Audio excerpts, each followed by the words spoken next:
अब नाजरीन, आप देख रहे हैं गुलिस्तान न्यूज। अभी तक का उर्दू खबरनामा लेकर मैं आपका मेजबान गौहर कुछे आपकी खिदमत में हाजिर। तफसीलात से पहले अभी तक की सुर्खियों पर एक नजर।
और अब पेश खबरों की तफसील। हिंदुस्तान आइंदा माह अफगानिस्तान के हालात पर एक मीटिंग का इनेकाद करने वाला है, जिसमें पाकिस्तान को भी मुद्दू किया जा रहा है। रूस और चीन जैसे ममालिक को भी दावतनामा भेजा गया है। जराये का कहना है कि यह मीटिंग 10 और 11 नवंबर को होगी। इस मीटिंग में अफगानिस्तान के सिक्योरिटी से मुतल्लिक मौजू पर तबादुल ख्याल किया जाएगा। इस मीटिंग की सदारत कौमी सलामती के मशीर अजीत डोभाल करेंगे। मीटिंग के लिए अफगानिस्तान के पड़ोसियों जैसे पाकिस्तान, ईरान, ताजिकिस्तान, उज्बेकिस्तान और रूस, चीन समेत अहम ममालिक को मदऊ किया जा रहा है। यूरोपीय यूनियन, फ्रांस, जर्मनी और यूके, अमेरिका और अक़वाम मुत्तहिदा के नुमाइंदों को भी दावतनामा भेजा जा रहा है। हालांकि अभी तक वाज़ेह नहीं है कि तालिबान के नुमाइंदे नई दिल्ली में मुनक़दा इजलास का हिस्सा होंगे या नहीं। पाकिस्तान के NSA मईद यूसुफ को भी इजलास के लिए मदऊ किया गया है। अगर वो मीटिंग में आते हैं तो साल 2016 के बाद से किसी पाकिस्तानी ऑफिसर का हिंदुस्तान का पहला आला सतही सफर होगा। इससे कबल अजीत डोभाल जून में ताजिकिस्तान की राजधानी दोशंबे में शंघाई ताउन तंजीम के रुकन ममालिक के आला सिक्योरिटी अफसरान की मीटिंग में शामिल हुए थे। इस दौरान पाकिस्तान NSA भी मौजूद थे। हालांकि इस दौरान दोनों ममालिक के अफसरान के दरमियान कोई बातचीत नहीं हुई है। वाज़ेह रहे कि ऐसी ही एक मीटिंग 20 अक्टूबर को रूस में भी मुनक्कद हो रही है। हालांकि इसमें तालिबान और हिंदुस्तान दोनों को मदऊ किया गया है। हिंदुस्तान ने इस साल मई में भी ऐसी एक मीटिंग की तजवीज़ रखी थी, लेकिन कोरोना वबा की दूसरी लहर के सबब मीटिंग नहीं हो पाई थी। इस मीटिंग में भी पाकिस्तान के NSA को दावतनामा भेजा गया था।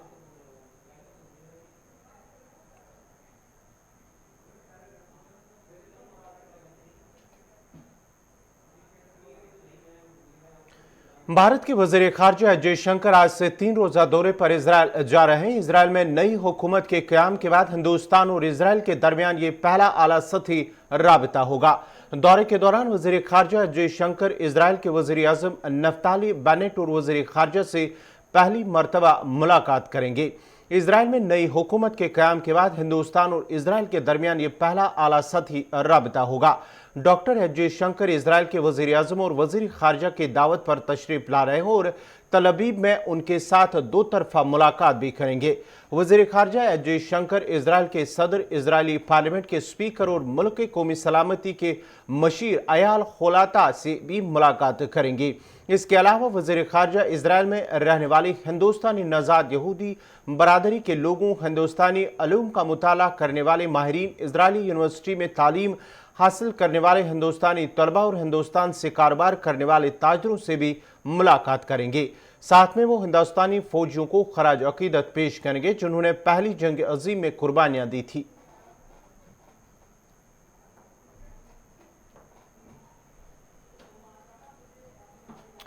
बढ़ते आगे बाद अब सरहदी जिला पुंछ की करते हैं। मेंढर सब डिवीजन के बट्ठा दूरिया इलाके में आज ऑपरेशन 7वें रोज में दाखिल हो चुका है। 7वें रोज में ऑपरेशन जो है आज सुबह ही शुरू किया गया। आपको बताते चले कि 12 अक्टूबर से ऑपरेशन इलाके में चल रहा है।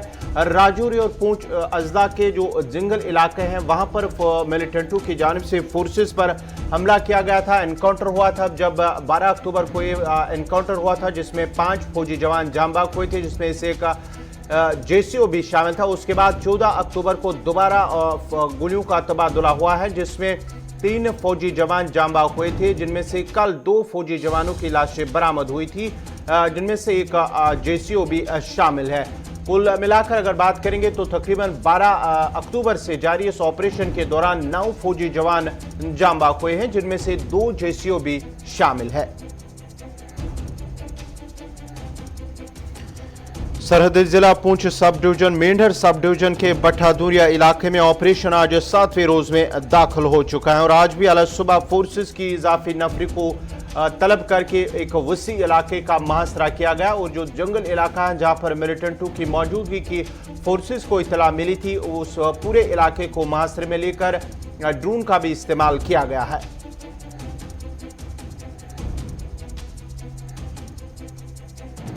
मजीद तफसीलात के लिए सीधा चलते अपने नुमाइंदे जमशीद मलिक के पास। जमशीद, क्या कुछ तफसीलात हैं? आज 7वां रोज है और माना जाता है कि आज 7वें रोज में दाखिल हो चुका है सर्च ऑपरेशन पूरे इलाके का।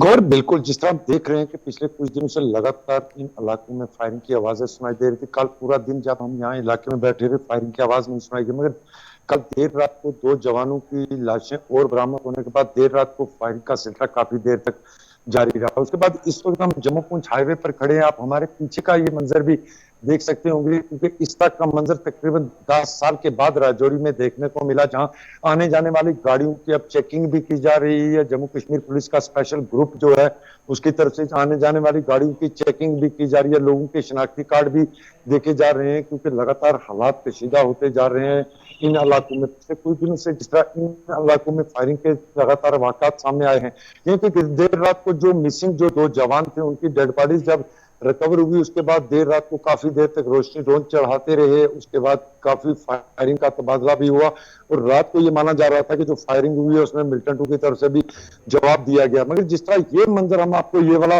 दिखा रहे हैं, क्लोज करके हम आपको दिखाते हैं, ये मंजर, ऐसा मंजर राजौरी में तकरीबन 10 साल के बाद देखने को मिला कि आने जाने वाली गाड़ियों की चेकिंग की जा रही है, उनके शनाख्ती कार्ड चेक किए जा रहे हैं। इस तरह के मंजर 10 साल के बाद दोबारा देखने को मिले। हालांकि 10 साल पहले इस तरह के मंजर आए दिनों देखने को मिलते थे, मगर हालात बेहतर होने के साथ इस तरह के मंजर दोबारा नजर नहीं आए। मगर जिस तरह पिछले कुछ दिनों से लगातार राजौरी के अंदर अगर कहें पिछले 2.5 महीने से 5 इनकाउंटर बढ़े हुए हैं, उसके बाद इस तरह के हालात दोबारा देखने को मिल रहे हैं कि जो भी कई गाड़ियां आ रही हैं जा रही हैं, इनकी तलाशी ली जा रही है और शनाख्ती कार्ड भी लोगों के चेक किए जा रहे हैं। क्योंकि आज सुबह से इस वक्त तक अभी तक फायरिंग का तबादले की गोली की आवाज नहीं सुनाई दी, मगर रात भर काफी देर तक आवाजें सुनाई देने लगी थी। जी जमशीद, अगर हम बात करेंगे जहां पर ये इलाका है जहां पर मिलिटेंटों की मौजूदगी है, क्या वहां पर कोई हाइड आउट है जहां पर ये मौजूद मिलिटेंट है फोर्सेस का? इस हवाले से क्या कुछ कहना है क्या? और दूसरी बात है, क्या उन्हें लोकल सपोर्ट है जिसकी वजह से वो अभी तक ट्रेस नहीं हो पा रहे, क्योंकि आज 7वां रोज है? और लोकल स्पोर्ट की जहां तक बात करें तो पूरा जंगल का इलाका और उस जंगल के अंदर घर कोई भी नहीं है, क्योंकि बहुत ज्यादा घना जंगल है। हालांकि कल हमने डीआईजी राजौरी पुंछ रेंज से ये बात की थी कि क्या इनको कोई लोकल स्पोर्ट है, तो उनकी तरफ से कहा था कि यहाँ के लोगों की तरफ से लोकल स्पोर्ट नहीं मिलती, मगर ये भी साथ कहा था कि इससे इनकार भी नहीं किया जा सकता है, क्योंकि जिस तरह का जंगल है ये बहुत ज्यादा घना जंगल है। इसके अंदर घर तो नहीं नजर आते, मगर इसके गिरदोनवा में जरूर रिहायशी आबादी को काफी ज्यादा देखने को मिल रही है। काफी देर के बाद ये एक बहुत बड़ा और पहला मौका ऐसा होगा जहां सेना को इतना नुकसान हुआ और अभी तक मिलिटेंटों का कोई आता पता नहीं है। जिस तरह दूसरा मैं बता रहा हूँ कि ये वाले मंजर खास करके राजौरी वाले, इस तरह के मंजर दोबारा यहाँ नहीं देखते थे और अब ये मंजर आपको दोबारा यहाँ दिखाई देंगे कि आने जाने वाली गाड़ियों की जैसे एक गाड़ी आई है, एक मुसाफिर बरदार गाड़ी, से जितने भी लोग इनको नीचे उतारा गया और इनके अब शनाख्ती कार्ड यहाँ चेक किए जाएंगे। लगातार यहाँ शनाख्ती कार्ड चेक करने के बाद इनको आगे जाने की इजाजत दी जाती है, क्योंकि जिस तरह के हालात बने हुए हैं राजौरी में, दोबारा बता रहा हूँ कि 10 साल के बाद इस तरह का मंजर दोबारा देखने को मिला होगा कि आने जाने वाले लोगों के शनाख्ती कार्ड चेक किए जा रहे हैं, उनकी गाड़ियों को तलाशी ली जा रही है। इससे पहले हालात बेहतर थे, मगर पिछले 2.5 महीने के बाद हालात एक बार फिर दोबारा कशीदा होते जा रहे हैं और इन इलाकों में इस तरह की बड़ी वारदातों के बाद ये ऐसे मंजर भी राजौरी में अब दोबारा देखने को मिल रहे हैं। जमशीद, जरा ये बताएगा कि फोर्सेस के हवाले से क्या कुछ कहा जा रहा है या पुलिस की जानिब से कि जो वहां पर मिलिटेंटों की मौजूदगी है, कितने मिलिटेंट वहां पर मौजूद हो सकते हैं, इस हवाले से पुलिस का क्या कुछ कहना है?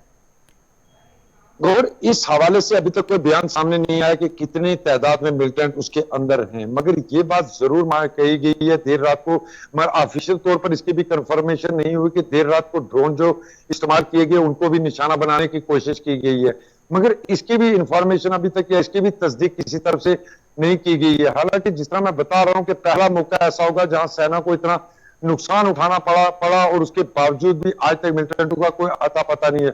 मगर जिस तरह हमारे जराये ने आज सुबह हमें बताया कि देर रात को काफी फायरिंग हुई, उसके बाद आज पैरा कमांडो को एक बार फिर दोबारा जंगल के अंदर दाखिल कर दिया गया है। और कल जिस तरह डीआईजी से हमने बात की तो उन्होंने ये कहा था कि जल्द ही इस एनकाउंटर को भी कंप्लीट कर दिया जाएगा, मगर जिस तरह के हालात बनते जा रहे हैं राजौरी में दोबारा कशीदा होते जा रहे हैं, क्योंकि पिछले कुछ दिनों से इस तरह की मंजर दोबारा देखने को मिले, जहां इनकाउंटर के बाद इस तरह के मंजर भी आपके सामने दोबारा नजर आएंगे, जहां आने जाने वाली गाड़ियों की चेकिंग भी की जा रही है। जी और चलिए, बहुत बहुत शुक्रिया जमशेद मलिक आपका। ये थे पूंछ से जमशेद मलिक जो तफसीलात फराम कर रहे थे, जहां सब डिवीजन मेंढर के भट्टाधुरिया इलाके में लगातार आज 7वें रोज दाखिल हुआ ऑपरेशन, और आज की जो तस्वीरें वहां से दिखा रही थी, अकसबंदी की थी जमशेद मलिक ने कि वहां पर अभी भी पुलिस की जानिब से जो वहां पर जम्मू पूंछ हाईवे है वहां पर गाड़ियों की तलाशी ली जा रही थी, जबकि जो मुसाफिरों से शनाख्ती कार्ड भी चेक किए जा रहे थे बाज़ाब्ता तौर पर। और साथ ही साथ अगर हम ऑपरेशन की बात पर करेंगे तो एक बार फिर वहां पर पैरा कमांडोज को बुलाया गया है, उनकी मदद ली जा रही, जबकि ड्रोन का भी इस्तेमाल किया जा रहा है। वो लगातार आपको बताते चले कि 12 अक्टूबर से ऑपरेशन के दौरान अब तक 9 फौजी जवान जांबाग हुए हैं, जबकि ऑपरेशन अभी भी जारी है और 9 फौजी जवानों में 2 जेसीओ भी शामिल है। लगातार ऑपरेशन चल रहा है, तलाशी कार्रवाई जारी है और मिलिटेंटों की तलाश बड़े पैमाने पर फोर्सेस की जानिब से जारी है और वसी इलाके का मुहासरा करके ऑपरेशन तलाशी कार्रवाई जारी है। बढ़ते हैं आगे, बात करेंगे आरएसएस सरबराह मोहन भागवत के हवाले से। आरएसएस सरबराह मोहन भागवत ने कहा है कि जम्मू कश्मीर में आर्टिकल 370 के हटाए जाने से पहले रियासत के लिए अलाट किए गए 80% हिस्सा तो लीडरों के जेब में चला जाता था। मोहन भागवत ने कहा है कि जम्मू कश्मीर की खसूसी रियासत का दर्जा देने वाले दफा 370 के बेशतर इल्तिजामात के मनसूख करने के बाद भी परेशानी पूरी तरह हल नहीं हुई है और अब भी वहां की आबादी का एक हिस्सा आजादी की बात करता है। आरएसएस सरबराह ने कहा है कि उन्होंने हाल ही में जम्मू कश्मीर का दौरा किया था और पाया कि आर्टिकल 370 के इल्तिजामात को मनसूख किए जाने से तरक्की का रास्ता साफ हुआ है। उन्होंने इल्जाम लगाया कि माजी में जम्मू और लद्दाख को भेदभाव का सामना करना पड़ता था और कश्मीर वादी में खर्च होने वाले वसाइल का 80% हिस्सा मकामी लीडरों की जेब में चला जाता था और लोगों को कोई फायदा नहीं मिलता था। मोहन भागवत ने दावा किया है कि अब इसमें तब्दीली आई है और वहां लोगों की जिंदगी में खुशहाली आई है। उन्होंने कहा कि अब वहां खुला माहौल है, आने वाले कल में वहां इंतखाबात होंगे और नई हुकूमत की तश्कील होगी।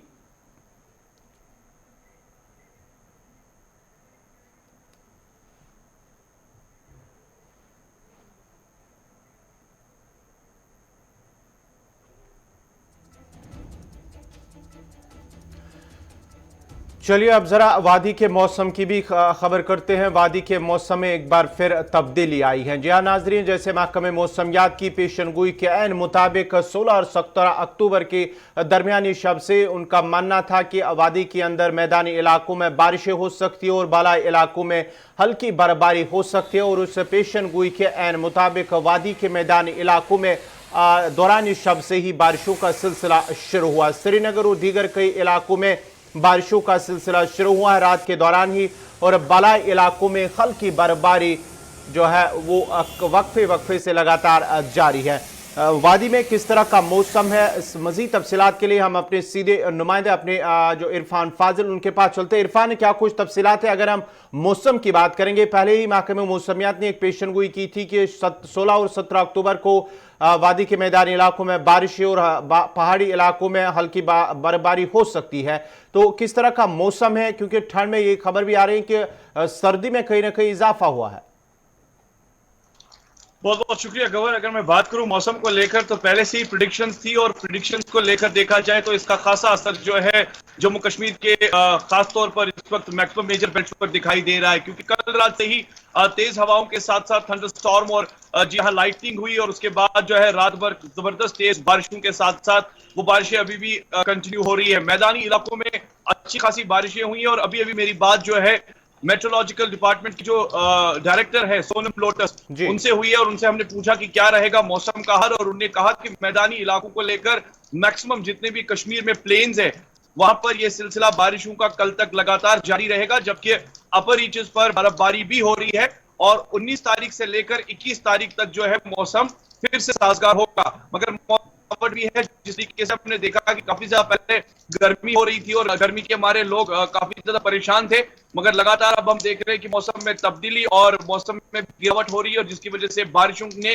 काफी ज्यादा जी हाँ कह सकते हैं कि खलल भी डाल दिए, क्योंकि एक साइड से अगर देखेंगे तो मैदानी इलाकों में बारिशों के साथ साथ नदी नालों में पानी भी थोड़ा बहुत जमा हो चुका है, सड़कें भी ज़ेरियाब हो गई है। अगर ड्रेनेज को लेकर मैं बात करूं तो कई इलाकों से ये भी खबर आ रही है कि ड्रेनेज फेलियर की वजह से, जबकि बारिशें जो हो रही है जिसकी वजह से लोगों को चलने फिरने में काफी ज्यादा दुश्वारियों का सामना करना पड़ता है।